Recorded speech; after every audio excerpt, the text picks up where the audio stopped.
Olá, pessoal, tudo bom com vocês? Espero que todos estejam bem. Estamos nós aqui, né, para mais um encontro semanal de ciências. Sejam todos muito bem-vindos, né? Lembrando que durante esta semana, nas nossas aulas, nós faremos revisão do conteúdo trabalhado na semana anterior. E aí, vocês conseguiram? Realizaram todas as atividades? Aquelas questões que ficaram para fazer sozinhos, conseguiram fazer? Pois é, contamos com vocês e contamos com essa participação de vocês. Agora nós vamos dar sequência, né, ao nosso trabalho. Vamos abrir o nosso livro, aí da página 10 até a página 19, para que a gente possa rever, né, esses conteúdos de transmissão de características hereditárias. Vamos lá? E nós, né, fomos direto falar sobre o trabalho de Mendel, para entender, né, essa transmissão de características hereditárias. E entendemos, né, compreendemos que os genes são os responsáveis pelas características hereditárias, né, que são aquelas transmitidas de pais para filhos, mas vimos também que essa semelhança entre pais e filhos já foi explicada de diversas maneiras ao longo da história. Antes de se ter a comprovação científica, né, as provas, já existiam as teorias que tentavam explicar como isso acontecia. Então, nós vimos aí, a exemplo, né, dessas teorias, teoria da pré-formação, teoria da herança misturada. Então, nós vimos que até meados do século XVIII, alguns cientistas acreditavam nessa primeira, né, teoria de pré-formação, segundo a qual cada espermatozoide conteria um indivíduo em miniatura, totalmente formado. Para outros cientistas, eram os fluidos do corpo, né, como o sangue, que continham as características transmitidas. Outra ideia seria da teoria da herança misturada. De acordo com essa teoria, uma vez misturados, esses elementos não se separariam mais. No caso, quais seriam os elementos? Características paternas e maternas se misturavam nos filhos. Ideias como essas predominaram por quase todo o século XIX. Aproximadamente na mesma época, aí surge quem? O Mendel, né, que fez seus trabalhos lá com suas ervilhas. Estão lembrados, hein? Ele começou, né, a fazer suas pesquisas e utilizou como objetos de estudo as ervilhas da espécie Pisum sativum, e seus experimentos foram feitos no jardim de um mosteiro na cidade de Brunn, na Áustria. Então, ele fez seus experimentos, né, e vamos ver como foi que ele interpretou seus resultados.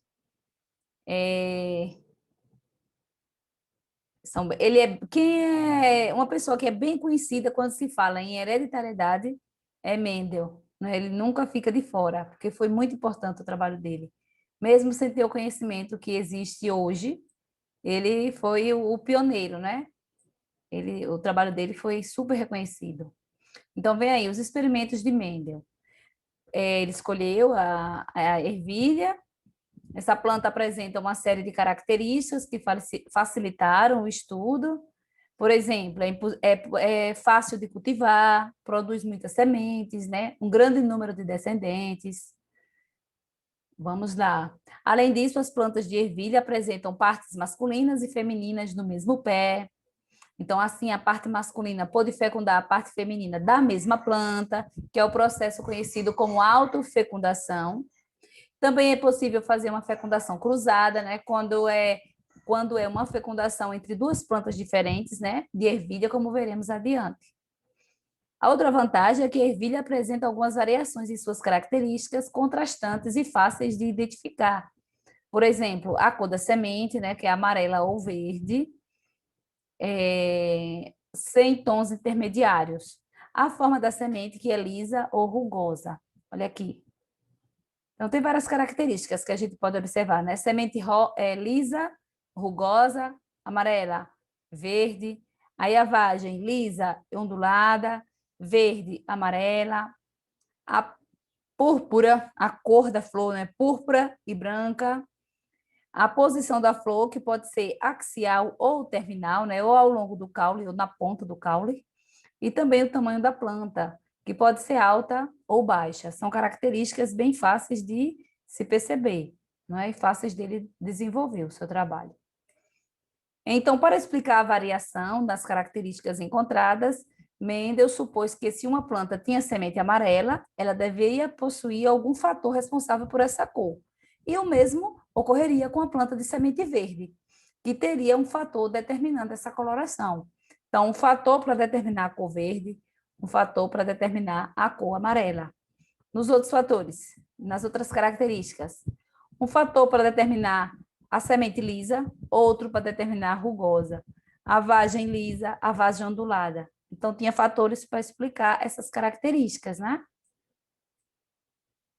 Aí abaixo, olha aí, acompanha uma representação simplificada do experimento de Mendel, ao cruzar plantas de sementes amarelas com plantas de sementes verdes. Olha aí, ele obteve a primeira geração filial, apenas plantas que produziam sementes amarelas. Então, vamos lá, cruzou sementes amarelas com as sementes verdes, a fecundação cruzada, né, a florzinha, a parte masculina de um com a parte feminina de outro, gerou sementes 100% amarelas na primeira geração. Já com a autofecundação, né, que seria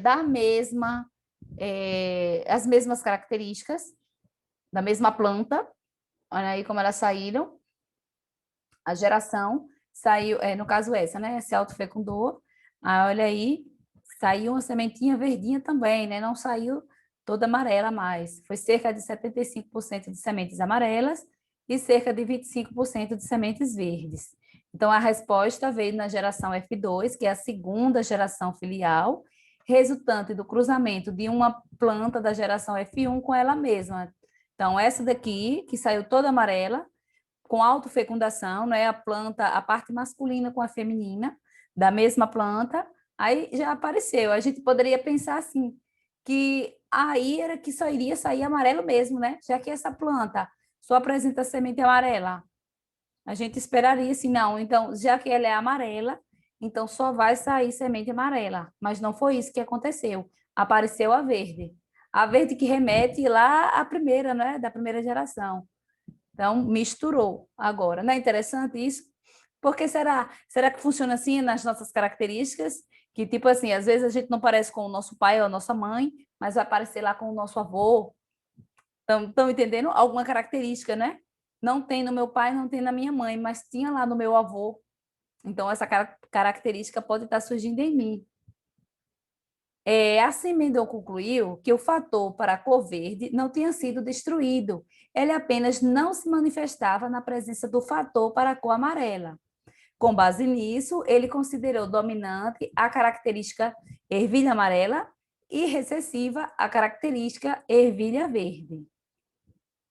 As conclusões de Mendel. Segundo os mesmos princípios desse experimento, ele realizou novos cruzamentos para testar se outras características da ervilha, né, como a forma da semente ou da vagem, manifesta-se de modo semelhante, né? A semente ele teve um resultado. E será que com outras características também teriam resultado semelhante? Então, a geração F1 tinha a característica dominante e a geração F2 apresentava uma proporção média de 3 dominantes para um recessivo. Isto é, havia, por exemplo, uma quantidade 3 vezes maior de ervilhas de cor amarela do que as ervilhas de cor verde, que foi o que nós vimos aqui. 75% de cor amarela, enquanto de cor verde seria 25%.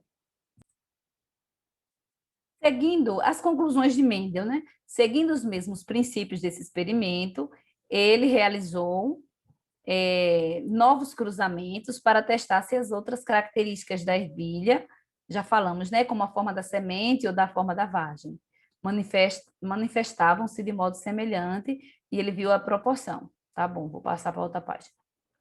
Considerando esse processo encontrado, Mendel chegou a algumas conclusões para explicar seus resultados. Cada organismo possui um par de fatores responsável pelo aparecimento de determinada característica. Esses fatores são recebidos dos indivíduos da geração paternal. Cada um contribui com apenas um fator de cada par. Quando um organismo tem dois fatores diferentes, é possível que uma das características se manifeste, que será a dominante, né, sobre a outra, que não aparece, que ela é recessiva. Essas conclusões foram reunidas em uma lei que ficou conhecida como Primeira Lei de Mendel, ou Lei da Segregação de um Par de Fatores. É costume enunciá-la assim: Cada caráter é condicionado por um par de fatores que se separam na formação dos gametas, nos quais ocorrem em doses simples. Mas, gente, nós acabamos de falar tanto de Mendel, né, da importância do trabalho de Mendel, e agora nós vamos falar sobre a hereditariedade antes de Mendel. Esse material não está no livro de vocês, é só para vocês conhecerem, para vocês saberem disso aqui, certo? É um material extra, então vocês podem acompanhar comigo aí pelo vídeo. Os seres humanos já conheciam e aplicavam alguns princípios da hereditariedade há milhares de anos, então, bem antes de Mendel. A primeira evidência disso é de aproximadamente 10.000 ou 12.000 anos atrás, quando os primeiros grupos humanos deixaram de ser nômades. Vocês lembram, né, desse período da história em que os homens, né, a humanidade era nômade. O que é isso?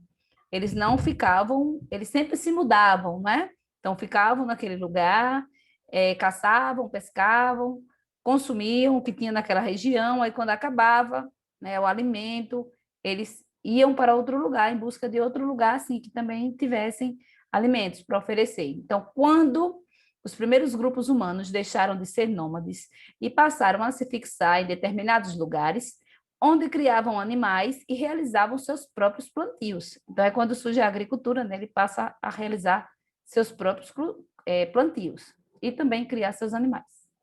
Naquela época, já era comum as pessoas selecionarem para o cultivo as sementes de plantas que produziam maior quantidade de frutos ou que apresentavam qualquer outra característica desejável. Então, olha aí, essa seleção era feita de forma inconsciente. Simplesmente acontecia porque as sementes das plantas que não apresentavam características desejáveis não eram colhidas nem replantadas. Então, se não dava muito fruto, né, então eles não plantavam novamente essa semente.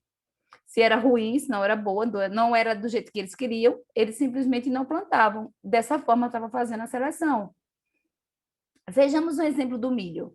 O tipo mais antigo de milho que se conhece era cultivado pelos maias, que é a civilização que viveu há aproximadamente 9.000 anos na região onde hoje está localizado o México. Esse milho era chamado de teocinte, que significa alimento dos deuses. A planta produzia espigas pequenas e com poucos grãos, bem diferente das espigas que conhecemos hoje. Isso porque a planta do milho sofreu modificações graduais ao longo do tempo.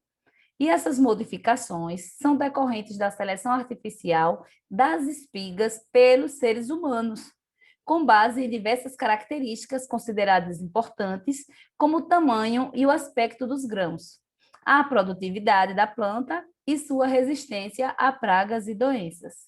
Então, olha aí a ilustração representando uma espiga de milho antiga à esquerda. Ô, gente, que diferença! Não é? Nem se parece. E olha como ela é pequenininha, que aqui tem do lado uma moeda, não é? E uma espiga de milho atual à direita. No detalhe, é uma comparação de tamanhos entre a espiga e uma moeda. Então, veja que tamanho, quase do tamanho de uma moeda, bem pequenininho. Que difícil, hein, esse milho aqui. Hoje nós temos esse milho, né, cheio de grãos, bem diferente o tamanho, né, enorme, bem diferente. Mas essa seleção foi feita pelo homem, sem ter conhecimento nenhum, não é? Das leis de Mendel, sem ter essa sabedoria. Então, eles faziam pelo intuito mesmo, né? Não queria aquelas características, deixavam de plantar, não plantavam, não produziam fruto que eles gostassem, então eles pararam de plantar, certo? Continuando, né, em nosso livro, tem aí uma caixinha de texto. Para saber mais, a técnica de Mendel. Mendel podia decidir se promoveria cruzamentos por autofecundação ou por fecundação cruzada. Autofecundação, vocês lembram, né? Na mesma planta. Tinha a parte masculina e a parte feminina na mesma planta, né? Nas flores, então se autofecundava. E a fecundação cruzada, quando seriam de plantas diferentes. A autofecundação pode ocorrer naturalmente quando os grãos de pólen produzidos nos estames, olha aqui, um exemplo da flor, caem sobre os carpelos, que é a parte feminina da mesma flor. Então, olha aqui os estames, gente, que ficam os grãos de pólen, e aqui o carpelo, que é a parte feminina. Se o grão de pólen cai no carpelo, ele fecunda essa flor e acaba gerando o fruto, não é? Logo, se desejasse impedir esse tipo de cruzamento, Mendel abria a flor e removia os estames antes que a planta atingisse sua maturidade reprodutiva. Tá vendo o que ele fazia? Ele ia lá, tirava, né, os estames, olha aí, tirando tudo, aí só ficava a parte feminina, não é? Se não tinha a parte masculina, ela não iria fecundar, pelo menos dessa mesma flor. Para realizar a fecundação cruzada, ele recolhia os grãos de pólen com o pincel e o passava no estigma, a abertura do carpelo. Então, olha aí, ele passando o pincel, veja que agora é uma flor branca, não é? Então, olha aí, ele pega, coleta os grãos de pólen com o pincel para poder trazer para o carpelo. Nesse caso, o pólen é transferido da flor branca para a flor púrpura.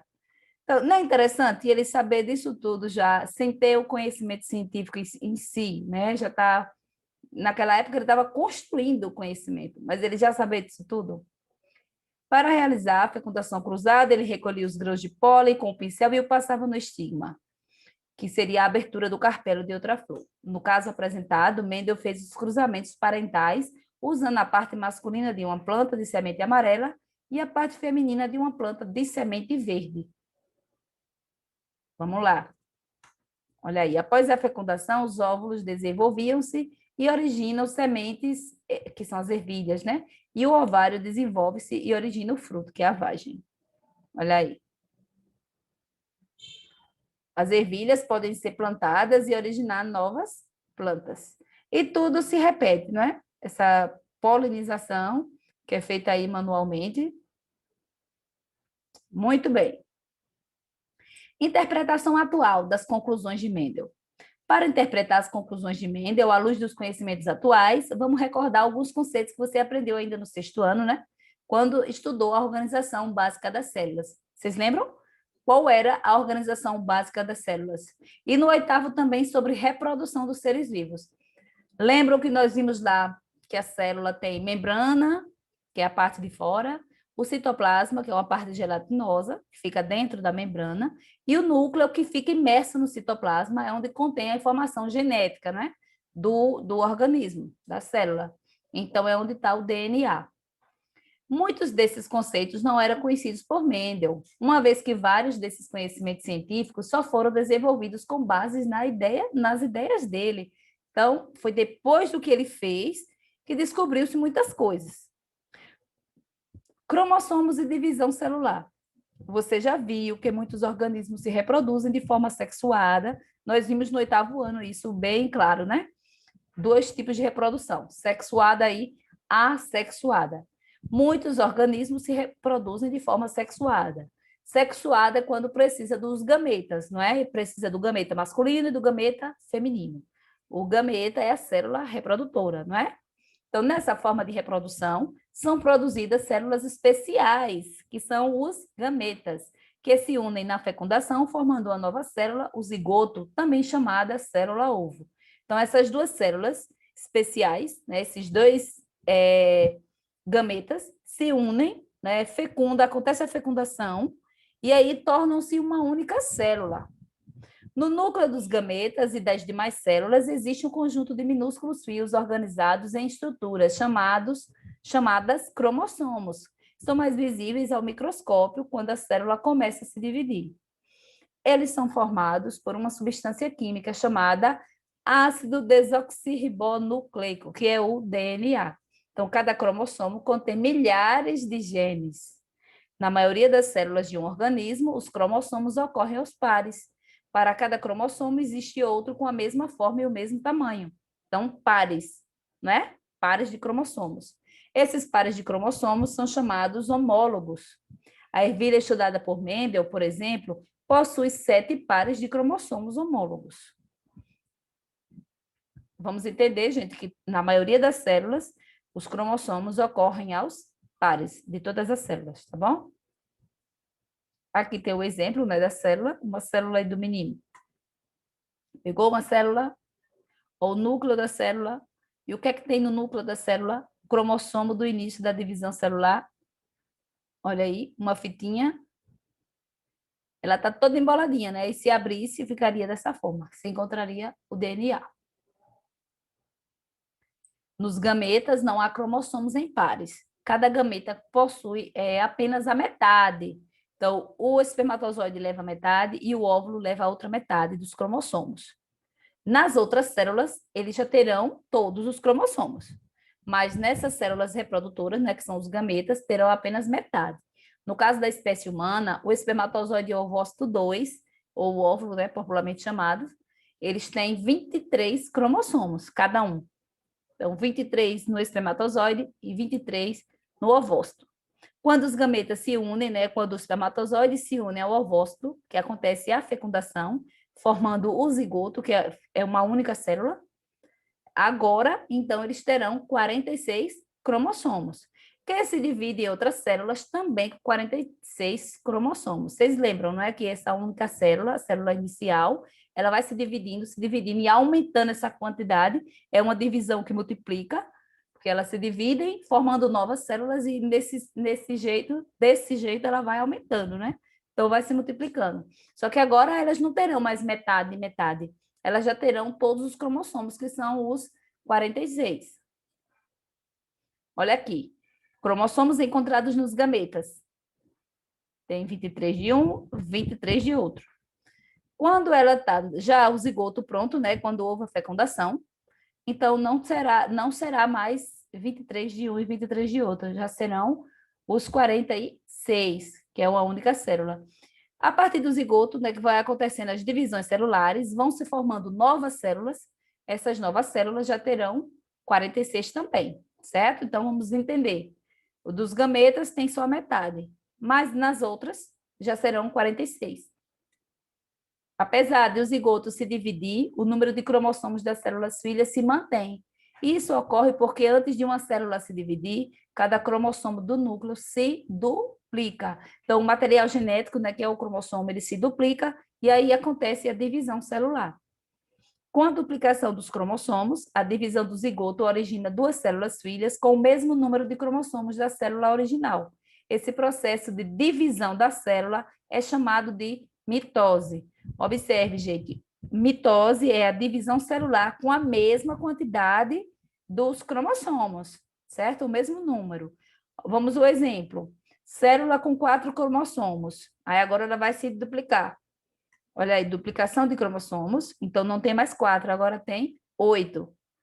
E depois dessa duplicação, vem a divisão celular. Aí cada uma fica com 4, igual à célula inicial. Estão entendendo? Vamos lembrar que mitose são células iguais. Não é que nós vamos ver outro processo aí de divisão, né? Nós já vimos na aula anterior. E nós vamos ver que tem diferença, certo? Então, a mitose são células com a mesma quantidade, são células idênticas à célula original. Olha aqui agora diferente. E por que os gametas possuem metade do número de cromossomos das outras células de um organismo? Então, algumas das células do corpo sofrem uma divisão especial que é chamada de meiose, que produz células com a metade do número de cromossomos das demais. Então, na espécie humana, por exemplo, esse processo ocorre nos testículos e nos ovários e são produzidos os gametas. Então, a meiose, né, nos seres humanos só vai acontecer na produção dos gametas, né, nos ovários e testículos, na produção dos gametas, já que eles só terão metade dos cromossomos, não é isso? Já em plantas com flores, o processo ocorre na flor e as células produzidas são chamadas esporos, que depois se transformam em gametas. Então, observe aí a estrutura. A célula com 4 cromossomos. Agora, ela vai realizar a meiose. Então, o que é que acontece com a meiose? Aliás, aqui no início é mitose, não é? Olha aí, produziu mais material genético, né? O cromossomo duplicou, aí se separou e ficaram iguais às iniciais. Mas agora vamos dizer que elas vão produzir gametas. Né? Elas vão produzir gametas. É o que acontece? Duplica material genético? Duplica cromossomos? Não, eles se dividem. Olha aí. Então, em vez de 4, agora terão 2. Essas células são mais que especiais, são chamadas de gametas, tá certo? Então, Deu para entender, gente, mais ou menos, né? Deu para rever um pouquinho do que a gente já viu na semana anterior? Vamos para a nossa atividade?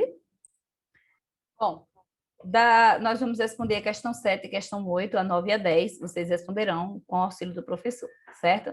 Eu já vou indicar para vocês. Nós temos que usar os conhecimentos dessa aula agora e até também os da aula passada, né? Vamos relembrar aí. Onde ele muda, onde ele fala dos alelos.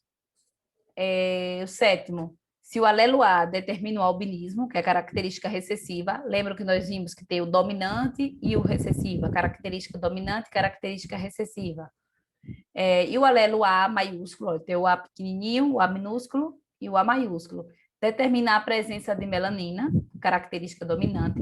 Como serão os fenótipos dos indivíduos? Vamos lá. O AA maiúsculos, A maiúsculo e A minúsculo e o AA minúsculo, os dois. Vamos ver se a gente entendeu um pouquinho disso aí. Questão 7. Vamos lá. O A maiúsculo determina a presença da melanina, não é? O albinismo, o que é albinismo? É aquela característica que a pessoa fica bem branquinha, sem melanina, né? O cabelo é branquinho, o olho, o rosto, meu Deus, não pode nem pegar sol, que se queima, não é? Bem sensível. O albinismo é a característica recessiva. E a presença da melanina é a característica dominante. Então, se nós tivermos o 2A maiúsculos aí, quais serão os fenótipos dos indivíduos? Será com melanina ou com albinismo? Os 2A maiúsculos aí. O que vocês acham? E o outro, o A maiúsculo e o A minúsculo. E esses daqui, os dois minúsculos, a característica do albinismo. Deu para entender? Vamos lá. Quem é quem? Os dois, onde tem o A maiúsculo, tanto o AA, azão, ou azão, azinho, nesses dois casos, sem albinismo, não é? Porque ele é característica dominante.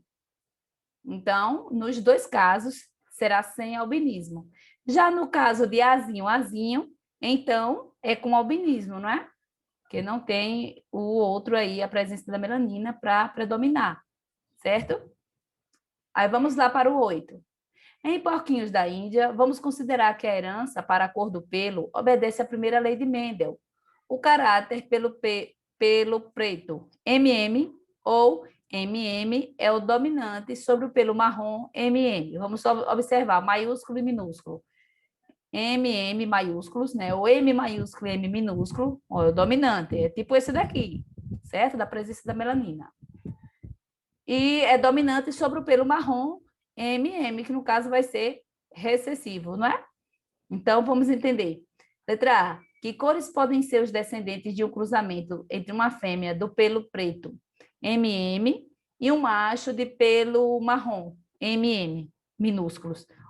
O pelo preto, MM, maiúsculos, e o pelo marrom, MM, minúsculo. E qual é o genótipo desses indivíduos?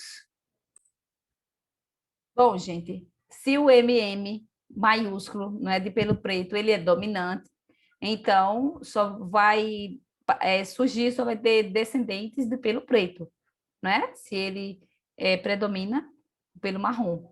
Então, vocês vão responder aí na letra A. Apenas descendentes de pelo preto. O genótipo desses indivíduos, quais seriam? O M maiúsculo, o M maiúsculo e o M minúsculo. A letra B.